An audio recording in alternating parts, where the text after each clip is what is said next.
Un coche sube por impulso, motor apagado, por una pendiente de 30 grados. Si en la base de la pendiente su rapidez era de 25 metros sobre segundo, ¿qué distancia recorre antes de detenerse? Ok, entonces, de acuerdo a la situación, tengo mi cuerpo inclinado en una pendiente de 30 grados y me piden qué distancia va a recorrer considerando que parte con una velocidad inicial de 25 metros sobre segundo y que el motor está apagado. Esto es importante porque implica que el motor no está ejerciendo una fuerza para hacer avanzar el carro. Simplemente es la velocidad que tenía el carro inicialmente la que está haciendo que avance. Ok. Y tenemos como velocidad final 0. Es decir, la distancia que va a recorrer antes de detenerse. Esta es lo que nos están pidiendo. Realizamos el diagrama de cuerpo libre de forma inclinada y vemos que está actuando la fuerza normal y el peso. Dividimos el peso en su componente horizontal y vertical, especificando el ángulo, en este caso de 30 grados con respecto al eje Y. Realizamos la sumatoria de fuerzas para el eje Y. Tengo que está actuando la fuerza normal menos el componente vertical del peso y esto va a ser igual a 0. Esto es importante porque si no fuera así, entonces la rampa se hundiría. Al igual que como cuando estamos en el plano normal, donde siempre tomamos la sumatoria de fuerzas en Y igual a 0, a menos de que el cuerpo se esté desplazando hacia arriba. Ok, sumatoria de fuerzas para el eje X. Aquí la única fuerza que está actuando es el componente horizontal del peso y de forma negativa. Es decir, el auto está avanzando, pero conforme avanza su velocidad va a ir disminuyendo. ¿Por qué? Porque el peso lo está jalando hacia atrás. Ahora, tengo que la sumatoria de fuerzas en X va a ser igual a la aceleración resultante por la masa. Y tengo que el componente horizontal del peso va a ser igual al peso por el seno del ángulo, donde este ángulo es la inclinación de la pendiente. Entonces también tengo que el peso es igual a la masa por G y puedo eliminar ese factor común que se encuentra tanto en la izquierda como en la derecha, la masa. Entonces tengo que la aceleración resultante es igual a menos G por seno de 30, donde G es 9.81 metros sobre segundo cuadrado. Realizo la operación y tengo como resultado una aceleración resultante de menos 4.905 metros sobre segundo cuadrado. Utilizo una fórmula de cinemática. Velocidad final al cuadrado es igual a velocidad inicial al cuadrado más 2 veces la aceleración por el desplazamiento. Despejo mi variable del desplazamiento y realizo la operación, divido y obtengo 63.71 metros. Entonces mi desplazamiento con una velocidad inicial de 25 metros sobre segundo hasta que llega al reposo del auto es de 63.71 metros. Entonces, aquí podemos notar que no se nos proporcionó la masa, pero eso no fue importante porque la pudimos eliminar. Es decir, la masa no fue un factor que afectara nuestro resultado del desplazamiento.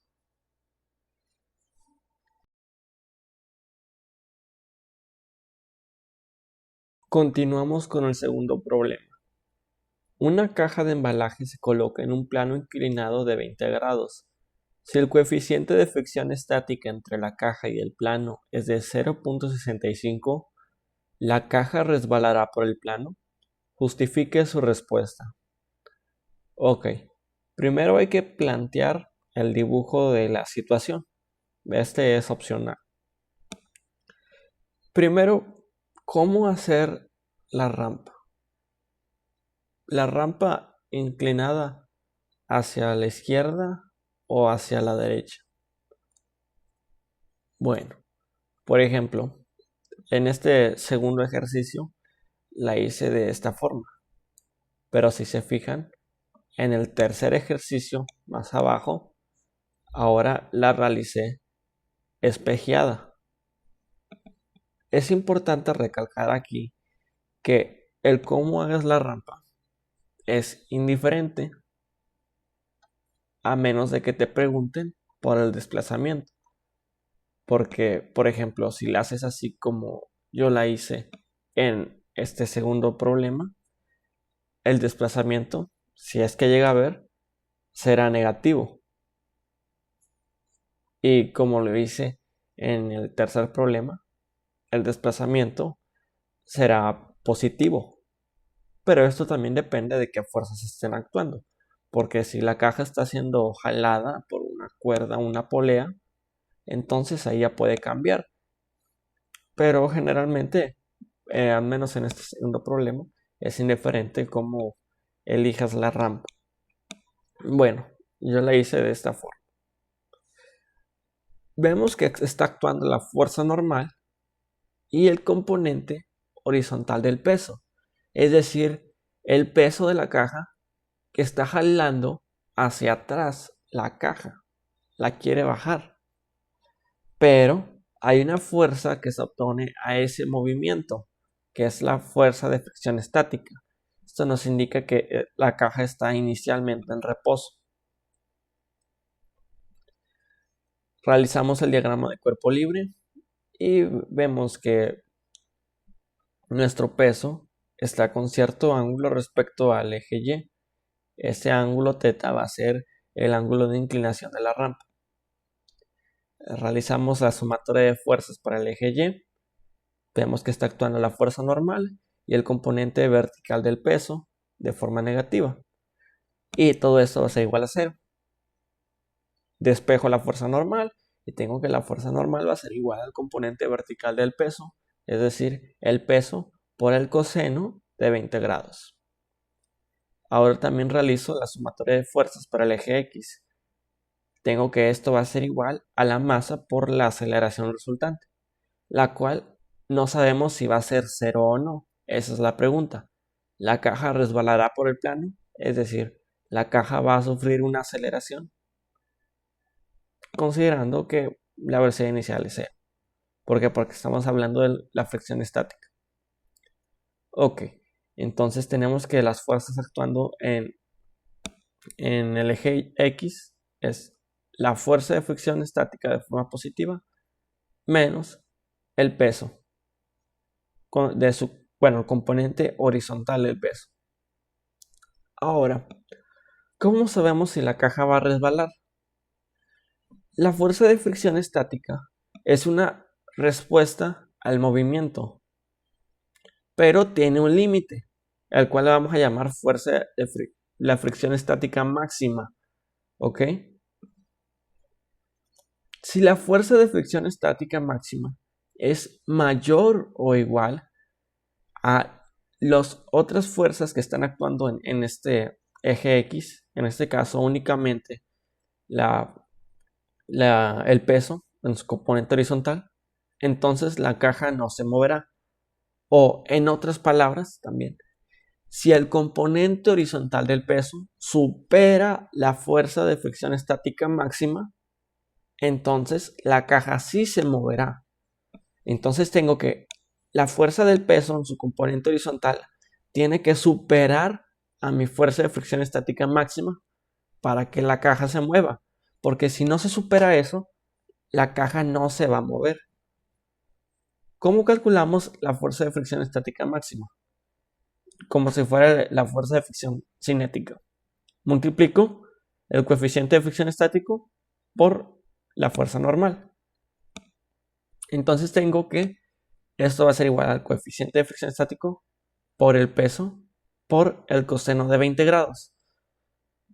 ¿Conozco la masa de mi cuerpo? No. Entonces puedo dejar el resultado en términos del peso, el cual me da igual a 0.611.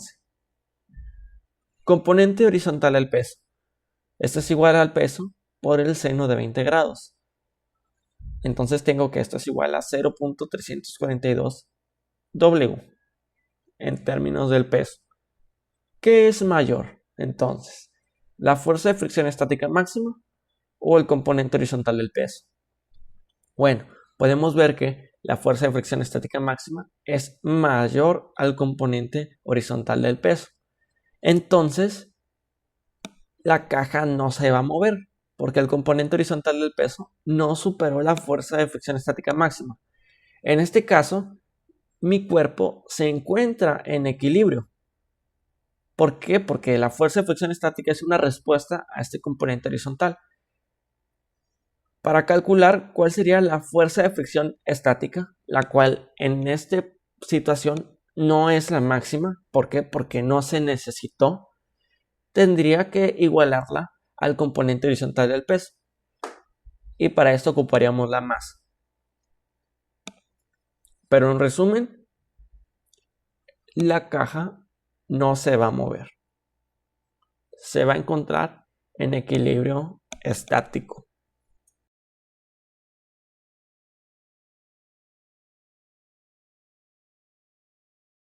Problema número 3. Después de bajarse de un camión, una maleta de 10 kilogramos se coloca en una rampa inclinada a 37 grados. Una vez que se le suelta desde el reposo, la maleta acelera rampa abajo a 0.15 metros sobre segundo cuadrado. Calcula el coeficiente de fricción cinética entre la maleta y la rampa. Ok. Elaboramos el dibujo de la situación. Hay un cuerpo que está en una rampa inclinada a 37 grados y está acelerando rampa abajo a 0.15 metros sobre segundo cuadrado. Es decir, tenemos la aceleración resultante del cuerpo. Nos piden por el coeficiente de fricción cinética. ¿Por qué cinética? Porque se está moviendo. Y nos dicen que hay una fuerza de fricción. Hay que calcular el coeficiente de esa fuerza de fricción. Bien, realizamos el diagrama de cuerpo libre, inclinado. Vemos que está actuando una fuerza normal y el peso, como siempre, perpendicular a la Tierra. Ahora, en el diagrama de cuerpo libre tiene un ángulo de 37 grados con respecto al eje Y. Dividimos el peso en su componente horizontal y vertical y vemos que está actuando también la fuerza de fricción cinética.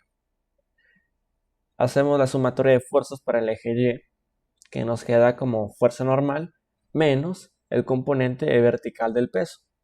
Y esto va a ser igual a 0. Despejando tenemos que nuestra fuerza normal va a ser igual al peso por el coseno de 37 grados. Ahora elaboramos la sumatoria de fuerzas para el eje X, que esta va a ser igual a la masa por la aceleración resultante, porque fuerza es igual a masa por aceleración.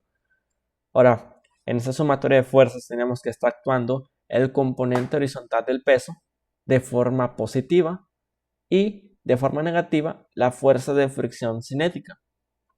Entonces tengo que la masa por la aceleración resultante va a ser igual al componente horizontal del peso, es decir, el peso por el seno de 37 grados menos la fuerza de fricción cinética, es decir, el coeficiente de fricción cinética por la fuerza normal, la cual utilizo la igualdad que obtuve en la sumatoria de fuerzas en el eje Y me queda como fuerza normal igual a peso por coseno de 37. Aquí puedo ver que tengo peso en ambas expresiones, es decir, puedo factorizar por factor común.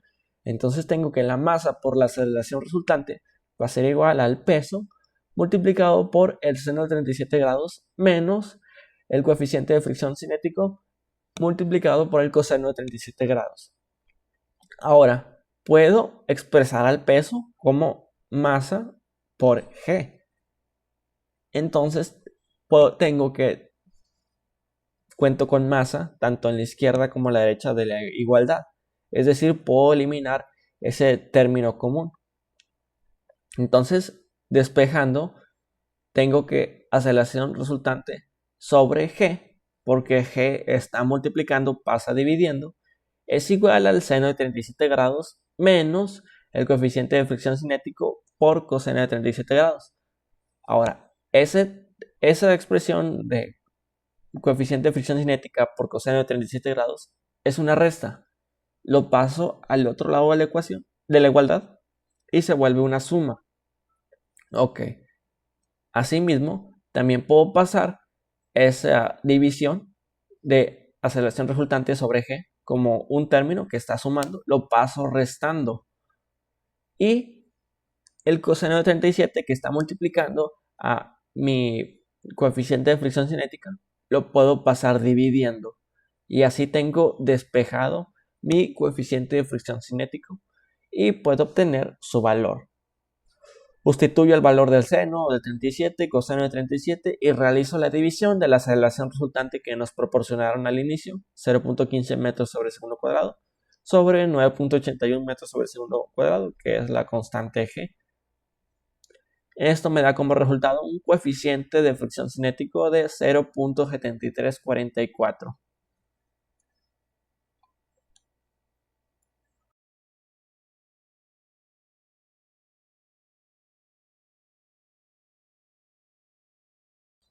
Problema número 4.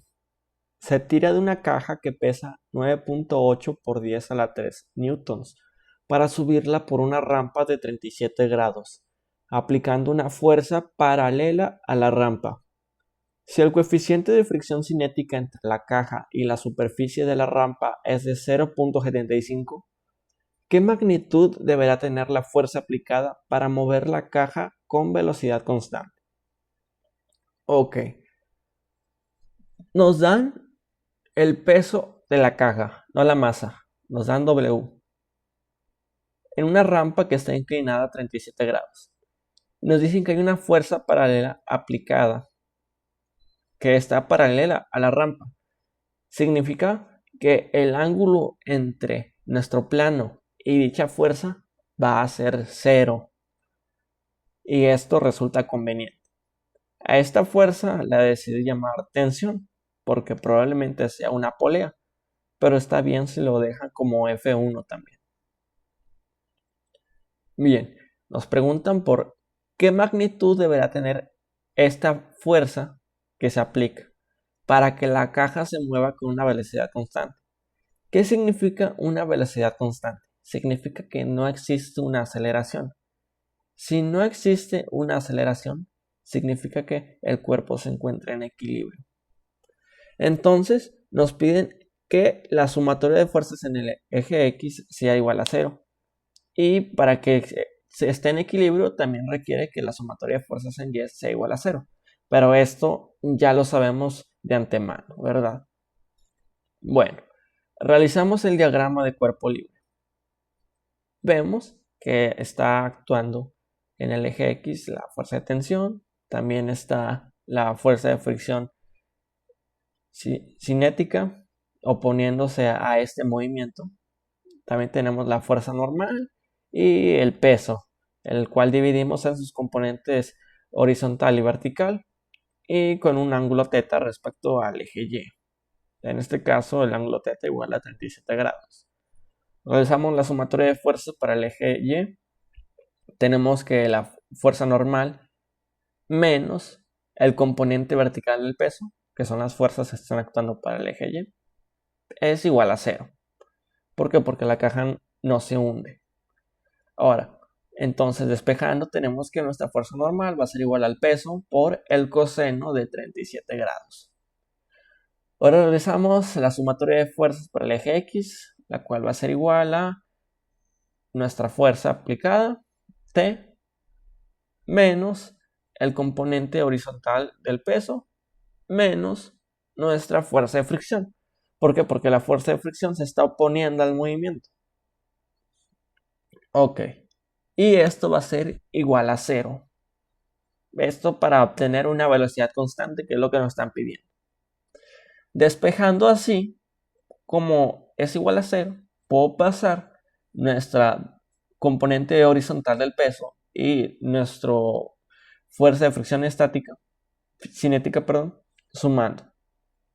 Entonces tengo que mi fuerza de tensión va a ser igual a su suma. ¿Cuánto vale el componente horizontal del peso?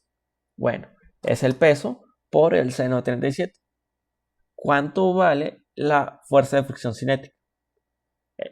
Es el coeficiente de fricción cinético por la fuerza normal.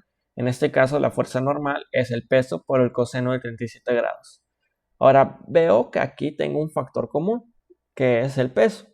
Entonces puedo factorizar, y factorizando tengo que el peso por el seno de 37 más mi coeficiente de fricción cinético por coseno de 37. Esto va a ser igual a mi fuerza de tensión. Ya me proporcionan el peso. Entonces simplemente multiplico mi peso por el valor del seno de 37 más mi coeficiente de fricción cinético 0.75 por el coseno de 37. Realizo esas operaciones y tengo como resultado que mi fuerza de tensión es igual a 11.767.76 newton. Y esta va a ser la magnitud que deberá tener la fuerza aplicada para que la caja se mueva a una velocidad constante.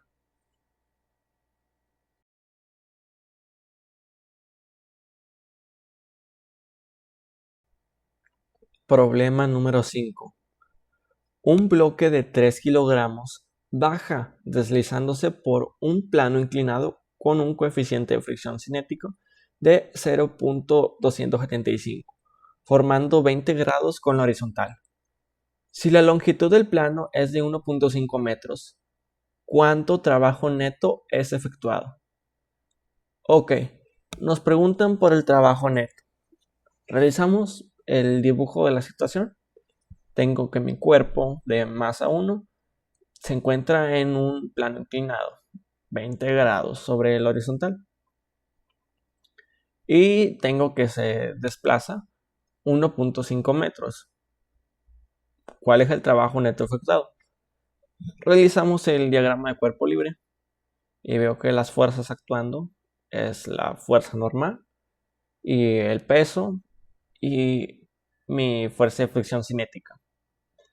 Divido el peso en sus componentes horizontal y vertical y especifico ahí el ángulo θ que respecto al eje Y. Entonces realizo la sumatoria de fuerzas para el eje Y. Esta me queda como la fuerza normal menos el componente vertical del peso. Entonces tengo que la fuerza normal es igual al peso por el coseno de 20 grados. También realizo la sumatoria de fuerzas para el eje X, que esto va a ser igual a la masa por la aceleración resultante del bloque. Y esto va a ser igual al componente horizontal del peso menos la fuerza de fricción cinética.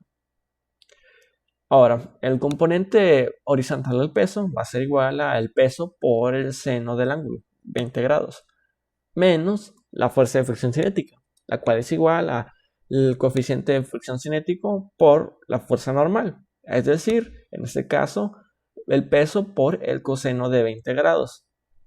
Ahora solamente sustituyo los valores, con mi peso siendo igual a m por g, que esto es igual a 3 kilogramos por 9.81 metros sobre segundo cuadrado, y esto me da que el peso es igual a 29.43 newton. Entonces realizo las operaciones y hago la resta y tengo que mi sumatoria de fuerzas en el eje X va a ser igual a 2.461 newton. Ahora, mi sumatoria de fuerzas en el eje X va a ser igual a mi fuerza resultante. ¿Por qué? Porque mi sumatoria de fuerzas en el eje Y es igual a 0.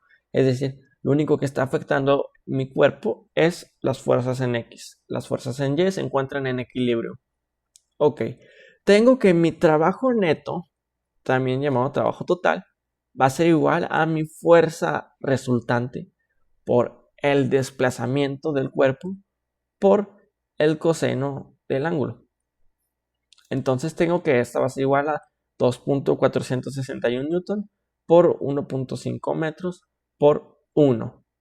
¿Por qué por 1? Porque si hablamos de la fuerza resultante, ¿cuál va a ser el ángulo entre el desplazamiento del cuerpo y la fuerza resultante? Bueno, este ángulo siempre va a ser 0.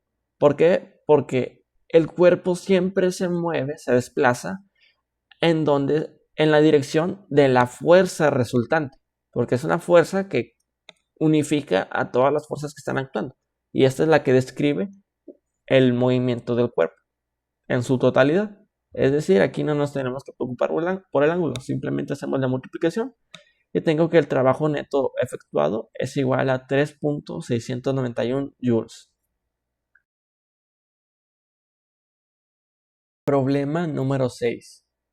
Un camión fuera de control con una masa de 5 toneladas viaja a 35 metros sobre segundo cuando comienza a descender por una pendiente pronunciada de 15 grados.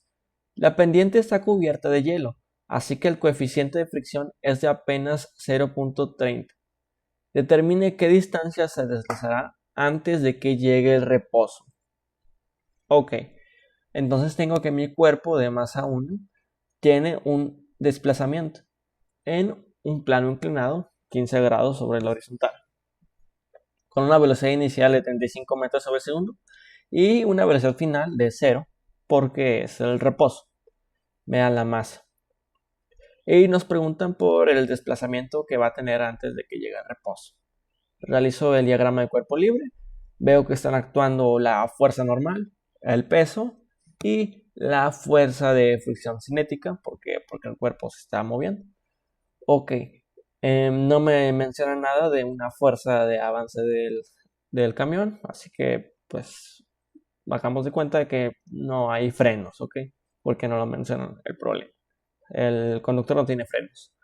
Bien, ahora desgloso el peso en su componente horizontal y vertical y especifico el ángulo con respecto al eje Y, que en este caso es de 15 grados.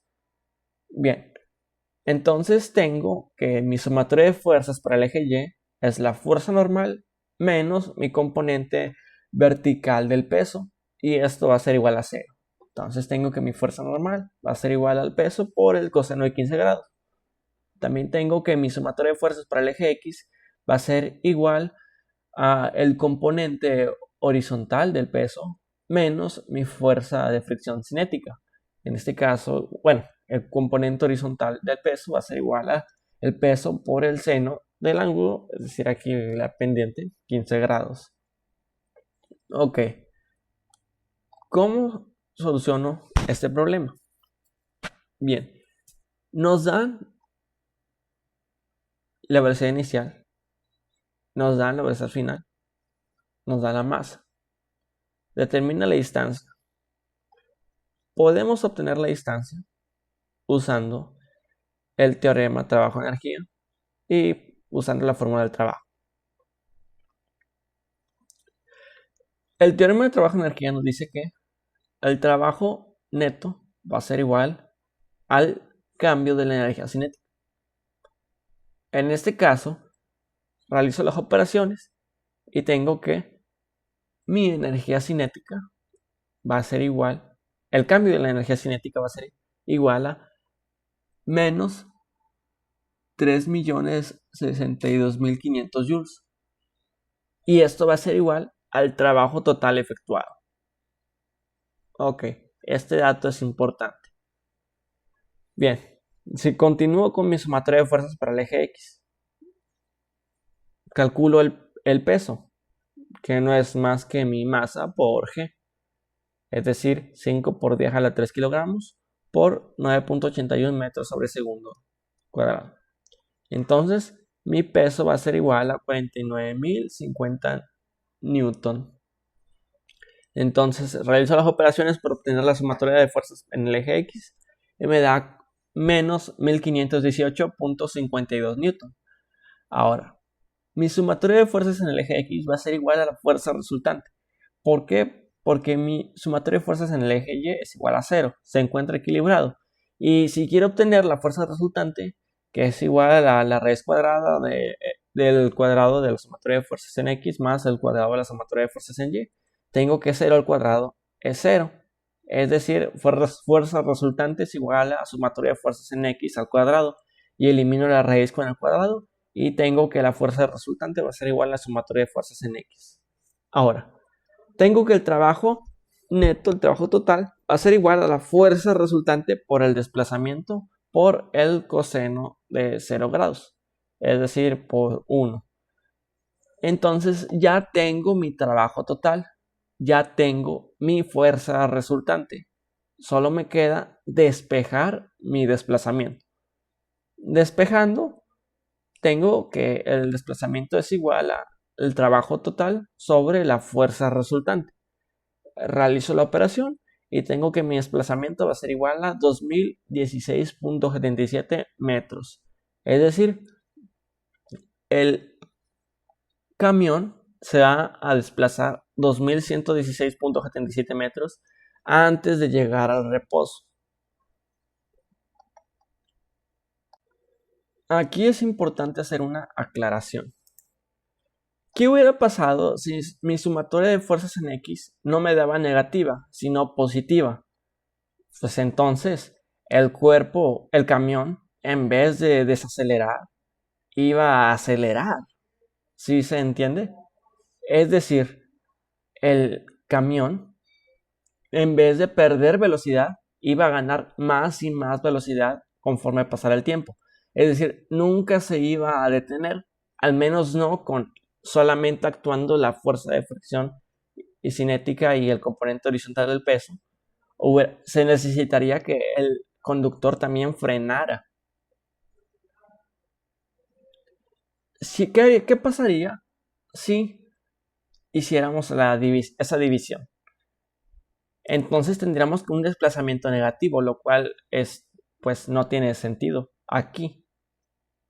¿Por qué pasó esto? Porque mi cambio en la energía cinética me hizo el trabajo total, pero el trabajo total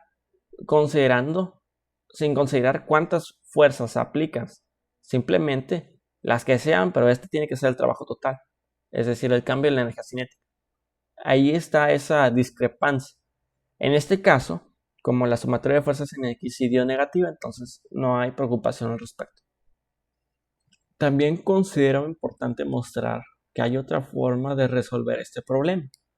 Una vez que calculamos nuestra fuerza resultante, es decir, la sumatoria de fuerzas en X, tenemos que esta es igual a masa por la aceleración resultante. Despejando, tengo que la aceleración resultante es igual a la fuerza resultante sobre la masa. Y eso me da menos 0.304 metros sobre segundo cuadrado.